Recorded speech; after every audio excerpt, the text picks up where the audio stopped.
প্রিয় শিক্ষার্থীরা, আশা করছি সবাই ভালো আছো, নিরাপদে আছো এবং সুস্থ আছো। আজকের পাঠে তোমাদের সবাইকে স্বাগত জানাচ্ছি। আজকে আমি উপস্থিত হয়েছি তোমাদের সামনে নবম দশম শ্রেণীর রসায়ন বিষয় নিয়ে।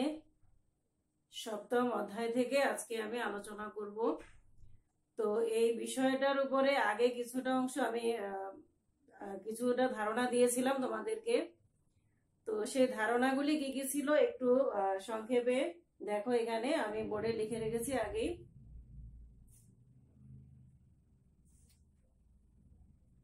জারণ বিজারণ বিক্রিয়া কাকে বলে? যে রাসায়নিক বিক্রিয়ায় বিক্রিয়ক সমূহের মধ্যে ইলেকট্রনের আদান প্রদান ঘটে তাকে জারণ বিজারণ বিক্রিয়া বলে। এখানে কথাটা খেয়াল করো, বিক্রিয়ক সমূহের মধ্যে ইলেকট্রনের আদান প্রদান, কাজে এটা কিন্তু মনে রাখতে হবে। দ্বিতীয় হচ্ছে যে জারণ বিজারণ বিক্রিয়া দুটি অর্ধাংশে বিভক্ত। এই দুইটা অর্ধাংশ কি কি? একটা হচ্ছে জারণ অর্ধ বিক্রিয়া আর একটা হচ্ছে বিজারণ অর্ধ বিক্রিয়া। তো জারণ অর্ধ বিক্রিয়া কাকে বলে? যে এখানে যেহেতু আমরা বলেছি যে এটি দুটি অর্ধাংশে বিভক্ত, তো কাজে এখানে জারণ অর্ধ বিক্রিয়া কাকে বলে? যে এক অর্ধাংশে বিক্রিয়ক ইলেকট্রন ত্যাগ করে যাকে জারণ অর্ধ বিক্রিয়া বলে, অপর অর্ধাংশে বিক্রিয়ক ইলেকট্রন গ্রহণ করে যাকে বিজারণ অর্ধ বিক্রিয়া বলে। আর আরেকটা হচ্ছে বিজারক পদার্থ কাকে বলে, জারক পদার্থ কাকে বলে। জারণ বিজারণ বিক্রিয়ায় যে বিক্রিয়ক ইলেকট্রন ত্যাগ করে তাকে বিজারক পদার্থ বলে। জারণ বিজারণ বিক্রিয়ায় যে বিক্রিয়ক ইলেকট্রন গ্রহণ করে তাকে জারক পদার্থ বলে। শিক্ষার্থীরা, আজকে আমরা যে বিষয়টা সম্পর্কে জানবো সেটা হচ্ছে জারণ বিজারণ একটি যুগপত প্রক্রিয়া। এই বিষয়টার উপরে মূলত আজকে আমাদের ক্লাস। তো প্রথমে আমরা যেটা জানবো সেটা হচ্ছে যে কাদের জারণ ঘটে। কাদের জারণ ঘটে? যেমন এখানে পরমাণু, অণু এবং আয়ন, এই তিনটার ক্ষেত্রে কিন্তু জারণ ঘটে। তাহলে কার কার ক্ষেত্রে? পরমাণু, অণু এবং আয়ন। যেমন পরমাণু হিসেবে যদি আমরা সোডিয়াম ধরি, তাহলে সোডিয়াম পরমাণু একটা ইলেকট্রন ছেড়ে দিয়ে সোডিয়াম আয়নে পরিণত হয়, তাহলে এক্ষেত্রে কিন্তু জারণ ঘটে। এবার হচ্ছে অণুর ক্ষেত্রে। অণুর ক্ষেত্রে হচ্ছে দুইটা, এখানে একটা হাইড্রোজেন অণু, এরা দুইটা ইলেকট্রন ছেড়ে দিয়ে উৎপন্ন করে হচ্ছে দুইটা হাইড্রোজেন আয়ন, কাজে এক্ষেত্রেও কিন্তু জারণ ঘটে। এবার হচ্ছে আয়ন। আয়নের ক্ষেত্রে হচ্ছে যে ফেরাস 2+ আয়ন একটা ইলেকট্রন ছেড়ে দিয়ে ফেরাস 3+ আয়ন তৈরি করে, এক্ষেত্রেও জারণ ঘটে। তাহলে পরমাণু, অণু, আয়ন তিনটার ক্ষেত্রে কিন্তু জারণ ঘটে। ঠিক একইভাবে বিজারণটাও কিন্তু পরমাণু, অণু এবং আয়নের ক্ষেত্রে ঘটে। তাহলে এবার আমরা বিজারণটা দেখি।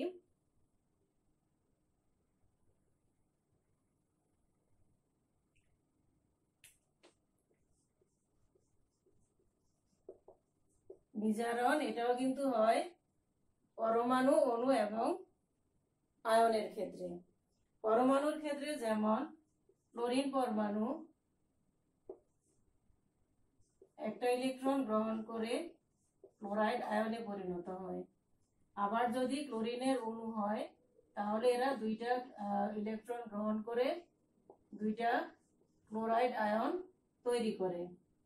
আবার যদি আয়নের ক্ষেত্রে হয় তাহলে কপার 2+ আয়ন দুইটা ইলেকট্রন গ্রহণ করে কপার পরমাণুতে পরিণত হয়। কাজেই সব ক্ষেত্রেই যেহেতু ইলেকট্রনের গ্রহণ, আমরা বলি কি যে ইলেকট্রনের গ্রহণ হচ্ছে বিজারণ আর ইলেকট্রনের ত্যাগ হচ্ছে জারণ। যেহেতু আগের বিক্রিয়াগুলিতে ইলেকট্রনের ত্যাগ ছিল, কাজেই সেখানে জারণ ঘটেছে, আর এখানে হচ্ছে ইলেকট্রনের গ্রহণ হচ্ছে, এই কারণে এখানে বিজারণ হচ্ছে।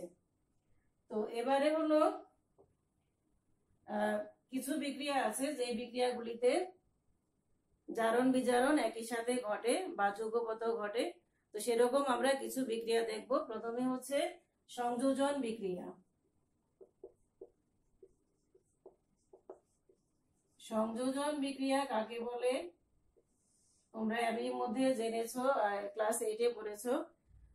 এটা হচ্ছে যে বিক্রিয়ায় দুই বা ততোধিক রাসায়নিক পদার্থ একত্রে যুক্ত হয়ে একটি মাত্র উৎপাদ উৎপন্ন করে তাকে বলা হয় সংযোজন বিক্রিয়া। যেমন এখানে উদাহরণ হিসেবে আমরা বলতে পারি যে ফেরাস ক্লোরাইড প্লাস ক্লোরিন উৎপন্ন করে হচ্ছে ফেরিক ক্লোরাইড। তাহলে এখানে বিক্রিয়কে একাধিক রাসায়নিক পদার্থ ছিল, যেখানে দুইটা বিক্রিয়ক ছিল কিন্তু এরা উৎপন্ন করেছে একটি মাত্র উৎপাদক। কাজে এটা হচ্ছে একটা সংযোজন বিক্রিয়া। সংযোজন বিক্রিয়া চেনার উপায় হচ্ছে যে এখানে উৎপাদ থাকবে শুধুমাত্র একটা। তো কাজে এটা হচ্ছে একটা সংযোজন বিক্রিয়া। এবার এই বিক্রিয়াতে একই সাথে কিভাবে জারণ বিজারণ ঘটে, তো এটা জানতে হলে কি করতে হবে, আমাদের আগে জারণ সংখ্যাগুলি জানতে হবে। তো জারণ সংখ্যা আমরা কিভাবে জানবো, এখানে সহজ একটা পদ্ধতি হচ্ছে যে আমরা সাধারণত কি জানি যে ধাতু ইলেকট্রন ত্যাগ করে অধাতু ইলেকট্রন গ্রহণ করে। তো কাজে এখানে আমরা গত ক্লাসেও বলেছিলাম যে গ্রুপ 1 এর মৌলগুলোর জারণ সংখ্যা সাধারণত +1 হয়, গ্রুপ 2 এর মৌলগুলোর জারণ সংখ্যা সাধারণত +2 হয়, আবার হ্যালোজেন মৌলসমূহের জারণ সংখ্যা সাধারণত -1 হয়। মুক্ত মৌলের ক্ষেত্রে জারণ সংখ্যা 0 হয়, বা নিরপেক্ষ পরমাণুর ক্ষেত্রেও কিন্তু জারণ সংখ্যা 0 হয়। এই বিষয়গুলি কিন্তু আমরা কিছুটা গত ক্লাসে আলোচনা করেছিলাম। আর অধাতুর ক্ষেত্রে হচ্ছে যে আমরা কিছু কিছু অধাতুর জারণ সংখ্যা কিন্তু আমরা মোটামুটি জানি, যেমন হাইড্রোজেনের জারণ সংখ্যা +1 ধরা হয়, আবার যখন হাইড্রোজেন ধাতুর সাথে যুক্ত হয় তখন কিন্তু তার জারণ সংখ্যা হয় মাইনাস। আর না হয় কিন্তু দেখা যায় কি যে যতকে সমযোজী যৌগগুলির ক্ষেত্রে যেখানে হাইড্রোজেন থাকবে সেখানে হাইড্রোজেনের জারণ সংখ্যা আমরা +1 ধরি, আর অক্সিজেনের জারণ সংখ্যা আমরা সাধারণত ধরি -2। তাহলে আমরা এখানে হাইড্রোজেনেরটা জানি, অক্সিজেনেরটা জানি, হ্যালোজেনেরটা আমরা বললাম যে সাধারণত আমরা -1 ধরি। তো এরকম কিছু কিছু মৌল জানলে বাকিগুলিটা আমরা সহজেই বের করতে পারি। কিভাবে পারি, যেমন দেখো এখানে আমরা আয়রনের জারণ সংখ্যা কিন্তু জানি না, ঠিক আছে, কিন্তু ক্লোরিনেরটা আমরা জানি। যেহেতু ক্লোরিনেরটা আমরা কি বলেছিলাম যে সাধারণত -1 হয়, তাহলে এখানে ক্লোরিনেরটা যদি -1 হয়, এখানে ক্লোরিনের পরমাণু আছে 2টা, তাহলে 2টা থাকলে -1 × 2 তাহলে হচ্ছে -2। তাহলে এখানে আমরা আবার কি বলেছিলাম যে একটা যৌগের মোট জারণ সংখ্যা হচ্ছে 0। তাহলে এখানে ক্লোরিনের যদি চার্জ -2 হয় তাহলে আয়রনের কত হবে, অবশ্যই +2। তার কারণ হচ্ছে এখানে 2টা মিলে কিন্তু 0 হবে, তাহলে +2 আর -2 মিলে 0 হবে। তাহলে যেহেতু আমি ক্লোরিনেরটা জানি, এই কারণে কিন্তু আমি আয়রনেরটা সহজে বের করতে পারলাম। এখানে ক্লোরিন হচ্ছে একটা মুক্ত মৌল, কাজে এখানে এটার জারণ মান হচ্ছে 0। এবার এখানে ফেরিক ক্লোরাইডের ক্ষেত্রে কি হবে, এখানেও কিন্তু আমরা ক্লোরিনেরটা জানি -1, তাহলে যেহেতু এখানে পরমাণু 3টা তাহলে -1 × 3 তাহলে -3, কাজে এখানে যেহেতু এটা -3 হয় মোট, তাহলে এটা হবে +3, তাহলে +3 -3 এ মোট যোগ করলে মোট যোগের কিন্তু জারণ সংখ্যা 0 হবে। তাহলে এখান থেকেও কিন্তু আমরা বের করে ফেললাম যে এখানে ফেরিক ক্লোরাইডে আয়রনের জারণ সংখ্যা হচ্ছে +3। তাহলে এখানে আমরা জানা যেই মৌলগুলি আছে এগুলির জারণ সংখ্যা থেকে কিন্তু আমরা সহজে অন্যটার জারণ সংখ্যা বের করতে পারি। তাহলে প্রথম কাজ হচ্ছে কি জারণ সংখ্যা বের করা। তো জারণ সংখ্যাটা আমরা কেন বের করব, আমরা কি বলেছিলাম যে যদি বিক্রিয়ক থেকে উৎপাদের জারণ সংখ্যা বেশি হয়, তাহলে কোন একটা মৌলের জারণ সংখ্যা যদি বেশি হয় তাহলে তার জারণ ঘটবে। আর যদি জারণ সংখ্যা কম হয়, কমে যায়, তাহলে কিন্তু বিজারণ ঘটবে। তাহলে এখানে এক্ষেত্রে কি হচ্ছে দেখো, এক্ষেত্রে হচ্ছে আয়রনের এখানে হচ্ছে +2, এখানে হচ্ছে +3। তাহলে কি জারণ সংখ্যা বিক্রিয়ক থেকে উৎপাদে কম হলো না বেশি হলো? অবশ্যই বেশি। এখানে +2, এখানে হচ্ছে +3, তাহলে এখানে আয়রনের জারণ ঘটেছে। ক্লোরিনের ক্ষেত্রে এখানে হচ্ছে -1, এখানে হচ্ছে 0, কিন্তু এখানে আবার হচ্ছে -1। এখানে ক্লোরিন পরমাণু 2টা, এখানে 2টা, 4টা, কিন্তু এখানে 3টা। তো এখানে যে 2টা ক্লোরিন পরমাণু ছিল এদের হচ্ছে -1, এটার ছিল 0, কিন্তু এখানে একদম কি বলা হয় সর্বসাকুল্যে এখানে কিন্তু হচ্ছে -1। তাহলে যেহেতু এখানে ক্লোরিন 0 ছিল, এখানে -1 হয়েছে, কাজে এখানে কিন্তু জারণ সংখ্যা কমেছে। কেন কমেছে? আমরা যখন সংখ্যা রেখা আঁকি তখন কি আঁকি? এখানে 0 ডান দিকে গেলে প্লাসের 1 2 3, বাম দিকে গেলে -1 2, এরকম আমরা কিন্তু করি। তাহলে বাম দিকে আসা মানে কমে আসা, ডান দিকে যাওয়া মানে বেড়ে যাওয়া। তো কাজে এখানে যেহেতু 0 ছিল, 0 থেকে -1, তাহলে 0 থেকে এখানে -1 হয়েছে, তার মানে কি জারণ সংখ্যা কমে গেছে, কাজে এখানে কিন্তু ক্লোরিনের বিজারণ ঘটেছে। তাহলে আমরা কি বলবো, যে যেহেতু এখানে ফেরাস ক্লোরাইডে আয়রনের জারণ সংখ্যা ছিল +2, ফেরিক ক্লোরাইডে আয়রনের জারণ সংখ্যা হচ্ছে +3, কাজে এখানে আয়রনের জারণ ঘটেছে, তার মানে হচ্ছে ফেরাস ক্লোরাইডের জারণ ঘটেছে। আর এখানে হচ্ছে ক্লোরিনের জারণ সংখ্যা 0, এখানে ক্লোরিন হচ্ছে -1, কাজে এখানে 0 থেকে যেহেতু -1, কাজে ক্লোরিনের বিজারণ ঘটেছে। তাহলে এবার আমরা জারণ অর্ধবিক্রিয়া লিখব। তো জারণ অর্ধবিক্রিয়া লেখার সময় কি করতে হবে, আমরা আগে একটু সমতাকরণ করে নিব। সমতাকরণ করলে কিন্তু আমাদের জারণ অর্ধবিক্রিয়া এবং বিজারণ অর্ধবিক্রিয়া লিখতে সুবিধা হবে। তো আমরা যদি সমতাকরণ করি, আমি আগে বলেছিলাম যে এখানে ক্লোরিন পরমাণু 2টা, এখানে 2টা, 4টা, কিন্তু এখানে আছে 3টা। তো আমরা যদি এখানে 2 দিয়ে গুণ করি, কারণ 1 দিয়ে গুণ করলে তো সেই 3 থাকবে, সেই কারণে আমরা 2 দিয়ে গুণ করলাম। তাহলে 3 দুগুণে 6, তাহলে এখানে ক্লোরিন হচ্ছে 4টা, তাহলে এখানে যদি আমি 2 দিয়ে গুণ করি তাহলে 2 দুগুণে 4, 4 এ 2 এ 6। আবার আমি এখানে কেন 2 দিয়ে গুণ করলাম, কারণ হচ্ছে এখানে আয়রন 2টা আছে, এখানে যদি আমি 2 দিয়ে গুণ করি তাহলে আয়রনও 2টাও ঠিক থাকবে। তো সেজন্য আমি এখন সমতাকরণ করে নিলাম। এবার আমি জারণ অর্ধবিক্রিয়া লিখব। জারণ অর্ধবিক্রিয়া, এটা কি হবে, যে এখানে আমরা আগে বলেছি যে এখানে আয়রনের ক্ষেত্রে হচ্ছে এটা জারণ সংখ্যা ছিল +2, এখানে ছিল +3। তাহলে এখানে 2টা ফেরাস আয়ন 2টা ইলেকট্রন ছেড়ে দিবে, 2টা ইলেকট্রন ছাড়লে 2টা ফেরিক আয়ন তৈরি হবে। তাহলে এটা হচ্ছে জারণ অর্ধবিক্রিয়া। এবার হচ্ছে বিজারণ অর্ধবিক্রিয়া। বিজারণ অর্ধবিক্রিয়া হচ্ছে এখানে এটা কিন্তু আয়ন হিসেবে আছে, এটা 0 থেকে -1 হয়েছিল, কাজেই এই ক্লোরিন অণু ফেরাস আয়ন যে 2টা ইলেকট্রন ছেড়েছে সেই 2টা ইলেকট্রন কিন্তু গ্রহণ করবে এই ক্লোরিন অণু। তাহলে প্লাস ক্লোরিন অণু উৎপন্ন করবে হচ্ছে 2টা ক্লোরাইড আয়ন। তাহলে এখানে এটা হচ্ছে বিজারণ অর্ধবিক্রিয়া।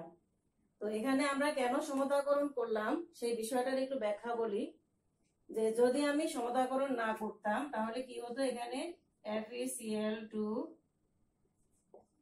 প্লাস ক্লোরিন FeCl3, তাহলে এখানে কি হচ্ছে যে এখানে ফেরাস আয়ন একটা ইলেকট্রন ছাড়লেও তৈরি হবে একটা ফেরিক আয়ন। এখানে ক্লোরিন পরমাণু আছে 2টা, তাহলে ক্লোরিন পরমাণু 2টা ইলেকট্রন গ্রহণ করে 2টা ক্লোরাইড আয়ন তৈরি করবে। তাহলে এখানে ফেরাস আয়ন একটা ইলেকট্রন ছাড়লো, ক্লোরিন অণু দুইটা গ্রহণ করলো। তো আমরা জানি কি যে কয়টা ইলেকট্রন ছাড়বে মানে এখানে মানে যে ইলেকট্রন ছাড়ে তাদেরকে আমরা কি বলি, বিজারক পদার্থ। তাহলে বিজারক পদার্থ যে কয়টা ইলেকট্রন ত্যাগ করবে, জারক পদার্থ কিন্তু সেই কয়টা ইলেকট্রন গ্রহণ করবে, কারণ এখানে কিন্তু ইলেকট্রন থাকার আর কোনো সুযোগ নাই। তো যদি এখানে ফেরাস আয়ন একটা ইলেকট্রন ছাড়ে তাহলে ক্লোরিন অণু দুইটা ইলেকট্রন কোথায় পেল? সেই কারণে কিন্তু এখানে যদি আমরা 2 দিয়ে এটাকে গুণ করি তাহলে এখানে 2 তাহলে এই দুইটা ইলেকট্রন কিন্তু এই ক্লোরিন অণুটা গ্রহণ করতে পারে। তো সেজন্যই কিন্তু আমি আগে সমতাকরণ করে নিয়েছি যাতে আমাদের এই সমস্যাটায় পড়তে না হয়, কারণ বিজারক পদার্থ যে কয়টা ইলেকট্রন ত্যাগ করবে, জারক পদার্থ সেই কয়টা ইলেকট্রন গ্রহণ করবে। তো এটা আমরা করতে পারি যখন আমরা আগেই সমতাকরণ করে ফেলবো, তখন আমাদের আর এই সমস্যাটা হবে না। তো এটা গেল সংযোজন বিক্রিয়া। শিক্ষার্থীরা, তাহলে এই বিক্রিয়ায় যেহেতু ফেরাস আয়ন ইলেকট্রন ত্যাগ করে, কাজেই ফেরাস ক্লোরাইড হচ্ছে এখানে বিজারক পদার্থ, আর যেহেতু ক্লোরিন ইলেকট্রন গ্রহণ করে এই কারণে ক্লোরিন হচ্ছে জারক পদার্থ। এবারে আমরা যাব বিয়োজন বিক্রিয়ায়।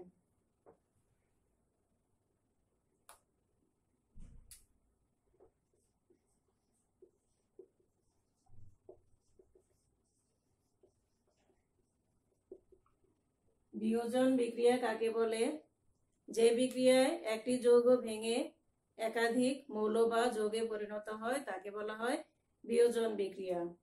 উদাহরণ হিসেবে আমরা বলতে পারি যে পানিকে যদি আমরা তড়িৎ বিশ্লেষণ করি, পানিকে তড়িৎ বিশ্লেষণ করলে উৎপন্ন হয় হাইড্রোজেন এবং অক্সিজেন। বিয়োজন বিক্রিয়া যেটা মনে রাখতে হবে সেটা হচ্ছে যে এখানে বিয়োজন বিক্রিয়ার বিক্রিয়ক থাকে একটি আর উৎপাদক হয় একাধিক। তো সবচেয়ে মূল কথা যেটা যে অবশ্যই এখানে বিক্রিয়ক একটা থাকবে, এটাই হচ্ছে বিয়োজন বিক্রিয়া চেনার মূল উপায়। তো এখানে আমরা কোনটির জারণ ঘটে কোনটির বিজারণ ঘটে আমরা কিভাবে বুঝবো? আগে আমরা একটু জারণ সংখ্যাটা বের করে নিই। যেহেতু এখানে হাইড্রোজেন এবং অক্সিজেন দুটি হচ্ছে অধাতু, কাজে এটা একটা সমযোজী যৌগ। তো এখানে হাইড্রোজেনের জারণ সংখ্যা আমরা জানি +1, অক্সিজেনেরটা আমরা জানি -2। আর এখানে যেহেতু এটা মুক্ত মৌল, কাজে এটার জারণ সংখ্যা 0, এখানেও জারণ সংখ্যা 0। তাহলে এখানে কার জারণ ঘটে কার বিজারণ ঘটে? আমরা যদি এরকম আগে একটা সংখ্যা রেখা আঁকি,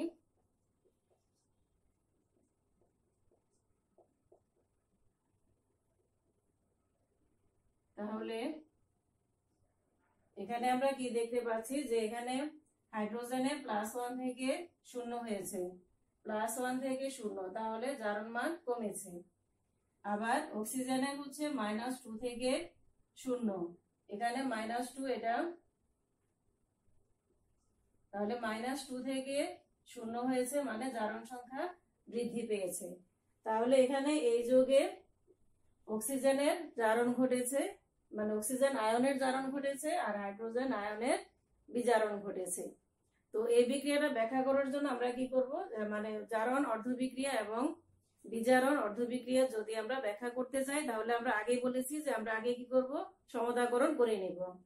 তাহলে এখানে হাইড্রোজেন 2 পরমাণু, অক্সিজেন 1 পরমাণু, আমরা এগুলি মুছে দিই একটু। তাহলে এখানে অক্সিজেন 1 পরমাণু, এখানে আছে অক্সিজেন 2 পরমাণু। তাহলে আমরা যদি এখানে 2 দিয়ে গুণ করে দিই তাহলে অক্সিজেন 2 পরমাণু হয়ে গেল, কিন্তু হাইড্রোজেন হয়ে গেল আবার 4 পরমাণু। তার কাছে এখানে আমরা আবার যদি এখানে 2 দিয়ে গুণ করি তাহলে হাইড্রোজেন 4 পরমাণু হলো, অক্সিজেন 2টা, এখানে অক্সিজেন 2টা, আমাদের সমতাকরণ হয়ে গেল। এবার হচ্ছে জারণ অর্ধবিক্রিয়া। জারণ অর্ধবিক্রিয়া হচ্ছে, যেহেতু আমরা এখানে বলেছি যে এখানে অক্সাইড আয়নের জারণ ঘটে, তাহলে এখানে অক্সাইড আয়ন আছে 2টা, এখানে অক্সাইড আয়ন হচ্ছে 2টা, তাহলে সে কয়টা ইলেকট্রন ছাড়বে? আমরা জানি কি অক্সিজেনের পারমাণবিক সংখ্যা হচ্ছে 8, তাহলে প্রথম শক্তি স্তরে 2টা ইলেকট্রন থাকে, দ্বিতীয় শক্তি স্তরে 6টা ইলেকট্রন থাকে। তাহলে সে যখন আয়ন হবে তখন সে 2টা ইলেকট্রন গ্রহণ করেই কিন্তু আয়ন হয়। তাহলে সে যখন তার আগের অবস্থায় ফিরে যাবে তখন তাকে 2টা ইলেকট্রন ছাড়তে হবে। তাহলে এখানে অক্সাইড একটা আয়ন যদি 2টা ইলেকট্রন ছাড়ে তাহলে 2টা অক্সাইড আয়ন ইলেকট্রন ছাড়বে 4টা। তাহলে এখানে 2টা অক্সাইড আয়ন 4টা ইলেকট্রন ছেড়ে দিয়ে তৈরি করবে 2টা অক্সিজেন পরমাণু, মানে হচ্ছে অক্সিজেন গ্যাস তৈরি করবে। এটা হচ্ছে জারণ অর্ধ বিক্রিয়া। এবার হচ্ছে বিজারণ অর্ধ বিক্রিয়া। এখানে যেহেতু হাইড্রোজেন আয়নের বিজারণ ঘটে, এখানে হাইড্রোজেন আয়ন ছিল 4টা, তাহলে 4টা হাইড্রোজেন আয়ন কি করবে? এই অক্সিজেনের ছেড়ে দেওয়া 4টা ইলেকট্রন গ্রহণ করবে। 4টা ইলেকট্রন গ্রহণ করে উৎপন্ন করবে 4টা হাইড্রোজেন পরমাণু, তার মানে হচ্ছে 2 অণু হাইড্রোজেন, যেটা আমরা এখানে দেখেছি। এই অক্সিজেনটা হচ্ছে এখানে। তো এভাবেই কিন্তু এই বিক্রিয়ায় পানির মধ্যে অক্সাইড আয়নের জারণ ঘটে এবং হাইড্রোজেন আয়নের হচ্ছে বিজারণ ঘটে।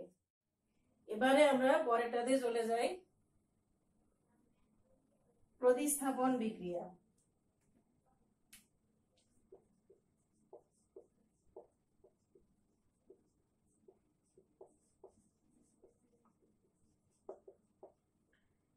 প্রতিস্থাপন বিক্রিয়া কাকে বলে?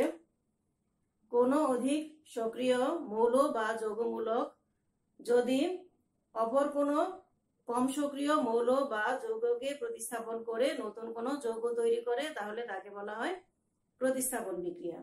যেমন এখানে একটা উদাহরণ যদি আমরা বলি যে জিঙ্ক প্লাস সালফিউরিক অ্যাসিড, এখানে এটা হচ্ছে অধিক সক্রিয় মৌল, হাইড্রোজেন তার চেয়ে কম সক্রিয়, জিঙ্কের চেয়ে কম সক্রিয় মৌল। কাজে এখানে জিঙ্ক কি করে হাইড্রোজেনকে সরিয়ে তার জায়গায় বসে, তখন উৎপন্ন হয় জিঙ্ক সালফেট এবং হাইড্রোজেন। তাহলে এটা হচ্ছে এখানে জিঙ্ক হাইড্রোজেনকে প্রতিস্থাপন করলো, প্রতিস্থাপন করে তার জায়গায় বসে গেল, এই কারণে এটাকে আমরা প্রতিস্থাপন বিক্রিয়া বলি। তো এখানে আমরা কিভাবে জারণ বিজারণ ঘটে সেটা আমরা একটু দেখি। এখানে যেহেতু জিঙ্ক মুক্ত নিরপেক্ষ পরমাণু, কাজে এখানে এটার জারণ সংখ্যা হচ্ছে 0। এখানে হাইড্রোজেন, এটার জারণ সংখ্যা হচ্ছে -1, এটা আমরা আগেই জানি। অক্সিজেনেরটা আমরা জানি -2। তাহলে এখানে সালফারের কত হবে?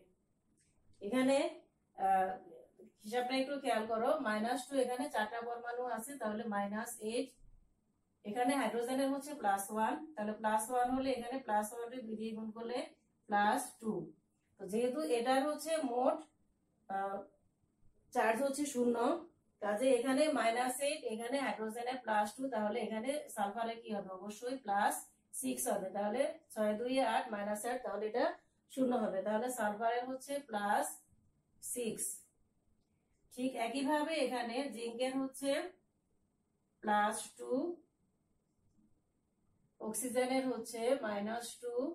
তাহলে এখানে আবার আগের মতোই আমরা বলবো কি -8 হইলে এখানে +2, তাহলে এটার হচ্ছে +6। আর হাইড্রোজেনের এখানে হবে 0, যেহেতু এটা মুক্ত মৌল। তাহলে এখানে কি হলো খেয়াল করো, যে জিঙ্কের জারণ সংখ্যা এখানে ছিল 0, এখানে জিঙ্কের জারণ সংখ্যা হচ্ছে +2। তাহলে 0 থেকে +2 তে গেল, মানে হচ্ছে জিঙ্কের জারণ সংখ্যা বেড়েছে, তার মানে হচ্ছে জিঙ্কের জারণ ঘটেছে। অপরদিকে দেখো সালফিউরিক অ্যাসিডের মধ্যে সালফারের +6, সালফারের +6, অক্সিজেনের -2, অক্সিজেনের -2, ঠিক আছে। পরিবর্তন হলো কার? এখানে হাইড্রোজেন ছিল +1, এখানে হাইড্রোজেন হয়ে গেছে 0। তাহলে +1 থেকে 0 হচ্ছে, মানে হচ্ছে হাইড্রোজেনের জারণ সংখ্যা কমেছে, তার মানে হচ্ছে এখানে হাইড্রোজেনের বিজারণ ঘটেছে। তাহলে এখন আমরা যদি জারণ অর্ধবিক্রিয়া লিখি, তো তাহলে কি হবে? তো জারণ অর্ধবিক্রিয়া, বিজারণ অর্ধবিক্রিয়া লেখার আগে আমরা বলেছিলাম যে আমরা সমতাকরণ করি। তো এখানে সমতাকরণ করা লাগবে না, কারণ পরমাণুর সংখ্যা সমান আছে। এখানে জিঙ্ক পরমাণু একটা, এখানে জিঙ্ক পরমাণু একটা, হাইড্রোজেন দুইটা, সালফার একটা, অক্সিজেন চারটা, অক্সিজেন চারটা। কাজে এখানে সমতাকরণ করতে হবে না। তাহলে আমরা সরাসরি এখন চলে যাব জারণ অর্ধবিক্রিয়া এবং বিজারণ অর্ধবিক্রিয়ার মধ্যে। জারণ অর্ধবিক্রিয়া।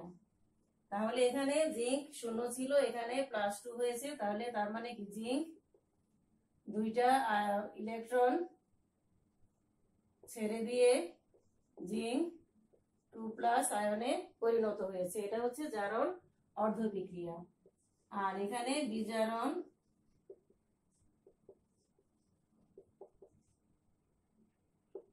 অর্ধবিক্রিয়া হচ্ছে এখানে যে দুইটা হাইড্রোজেন পরমাণু ছিল, মানে হাইড্রোজেনের একটা অণু, এটা এই দুইটা ইলেকট্রন গ্রহণ করবে।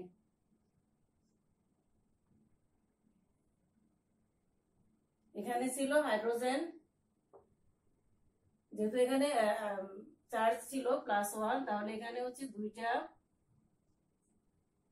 হাইড্রোজেন আয়ন দুইটা ইলেকট্রন গ্রহণ করবে। জিঙ্কের ছেড়ে দেওয়া দুইটা ইলেকট্রন গ্রহণ করে উৎপন্ন করবে হচ্ছে দুইটা হাইড্রোজেন পরমাণু, তার মানে হচ্ছে হাইড্রোজেন গ্যাস, এটার যেখানে চার্জ সংখ্যা হচ্ছে 0। তাহলে এটা হচ্ছে বিজারণ অর্ধবিক্রিয়া। তাহলে এই বিক্রিয়ায় হচ্ছে জিঙ্কের জারণ ঘটেছে, আর হচ্ছে সালফিউরিক অ্যাসিডের বিজারণ ঘটেছে, এবং এখানে হাইড্রোজেন গ্যাস তৈরি হয়েছে মুক্ত মৌল হিসেবে। তাহলে এখানে জারক কে, বিজারক কে? এখানে বিজারক হচ্ছে জিঙ্ক, যেহেতু জিঙ্ক ইলেকট্রন ত্যাগ করেছে। আর এখানে জারক হচ্ছে সালফিউরিক অ্যাসিড, যেহেতু এখানে সালফিউরিক অ্যাসিডের হাইড্রোজেন আয়নটা ইলেকট্রন গ্রহণ করেছে, এই কারণে এটা হচ্ছে সালফিউরিক অ্যাসিড হচ্ছে এখানে জারক পদার্থ। এবারে আমরা যাব দহন বিক্রিয়ায়।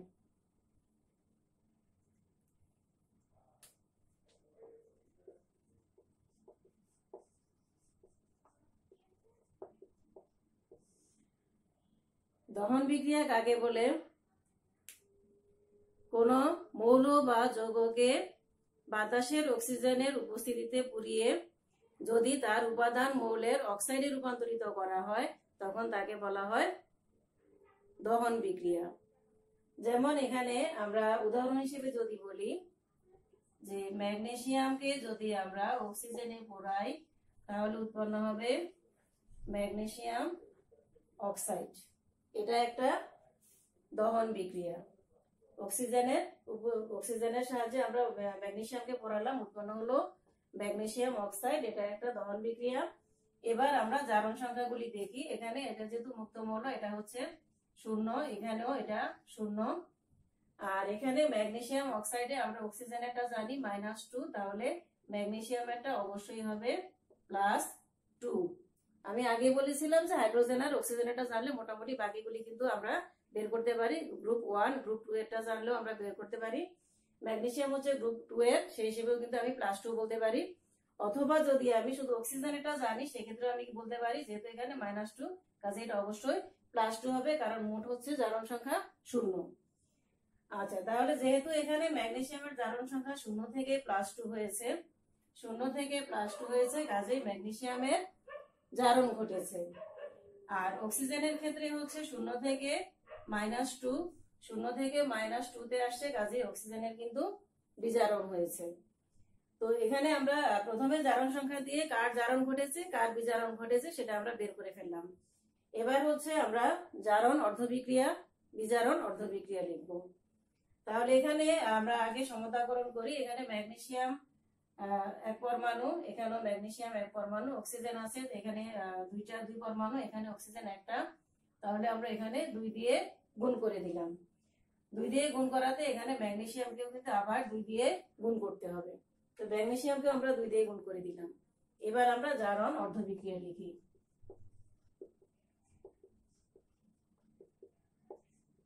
জারণ অর্ধবিক্রিয়া, এখানে হচ্ছে ম্যাগনেসিয়াম 2 পরমাণু ম্যাগনেসিয়াম ইলেকট্রন ত্যাগ করবে।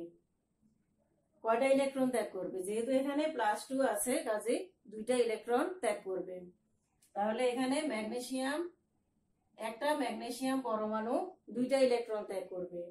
তাহলে 2টা ম্যাগনেসিয়াম পরমাণু কয়টা ইলেকট্রন ত্যাগ করবে? অবশ্যই 4টা ইলেকট্রন ত্যাগ করবে, করলে উৎপন্ন করবে 2টা ম্যাগনেসিয়াম আয়ন। তাহলে এটা হচ্ছে জারণ অর্ধবিক্রিয়া।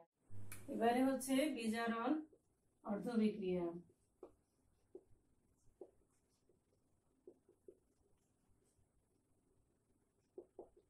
এখানে যেহেতু 2টা ম্যাগনেসিয়াম পরমাণু 4টা ইলেকট্রন ছেড়ে 2টা ম্যাগনেসিয়াম আয়ন তৈরি করে, তাহলে এই 4টা ইলেকট্রন গ্রহণ করবে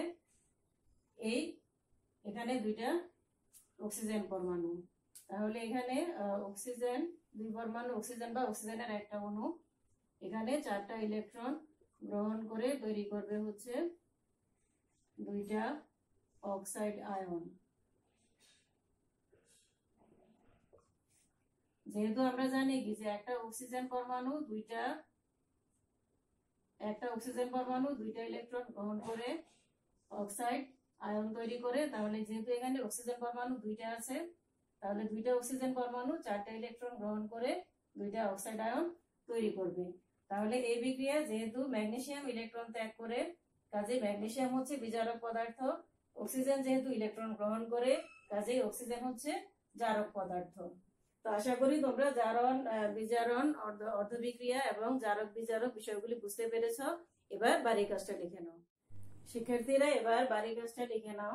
বাড়ির কাজ হচ্ছে নিচের বিক্রিয়াগুলোতে জারণ বিজারণ যুগপত ঘটে ব্যাখ্যা করো। প্রথমটা হচ্ছে হাইড্রোজেন প্লাস ক্লোরিন উৎপন্ন হয় hydrogen chloride. Sodium plus copper sulphate উৎপন্ন হয় সোডিয়াম সালফেট প্লাস কপার। 3 নম্বর হচ্ছে ফসফরাস পেন্টাক্লোরাইড, এখান থেকে তৈরি হয় ফসফরাস ট্রাইক্লোরাইড এবং ক্লোরিন। তো বাড়ির কাজ তোমরা করে রাখবে। আর আরেকটা জিনিস মনে রাখবে, সেটা হচ্ছে বিক্রিয়কগুলির মধ্যেই কিন্তু জারণ বিজারণ হয়। তো কাজে এখানে বিক্রিয়কগুলির মধ্যে জারক পদার্থ এবং বিজারক পদার্থ এবং জারণ বিজারণ কিন্তু বিক্রিয়কগুলির মধ্যে হয়। এই বিষয়টা মাথায় রাখবে, মাথায় রেখেই বাড়ির কাজগুলি তোমরা করবে। তো ভালো থাকবে সবাই, আল্লাহ হাফেজ।